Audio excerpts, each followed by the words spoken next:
भगवान श्रीकृष्ण कहती ए संसार रे जेते प्रकारर प्राणी जन्म नहीं सेमानंकर मृत्यु सुनिश्चित अच्छी किंतु जो मानकर कर्म भल थिबो सेमाने मृत्यु परे भी लोकंक हृदय रे सारा जीवन पाई जीवित होई रही पारंती।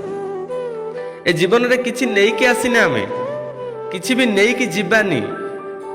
जो माने भाबुच स्त्री पिला घर संपत्ति सबको मु कमेछि खट पलकरे सोई पितल थाली रे भोजन करुछि जेतेबेले जणे मरे 6 खंड बाउंस ही ताकू कोकेई नेबा पई सजा जाई थाए।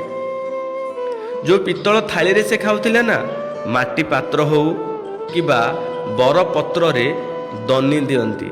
जो दामी दामी पोशाक पिंधुथिला ना से पोशाक परिवर्ते धला धोती खंडे ता ऊपर पकई दियंती। जो अलंकार से पिंधुथिला सब अलंकार को काढ़ी रखी दियंती। तो काहेकि आपण एते गर्व करूछंती? आखिरे आपण देखुछंती तथापि एते गर्व एते अहंकार निजर बल को नहीं एते बलियान एसबू भाविबा भाई ठीक नुहे। जीवन रे एमिति किछि काम करंतु जेपरि संसार आपण को मन रखिबो। जय जगन्नाथ सांग माने।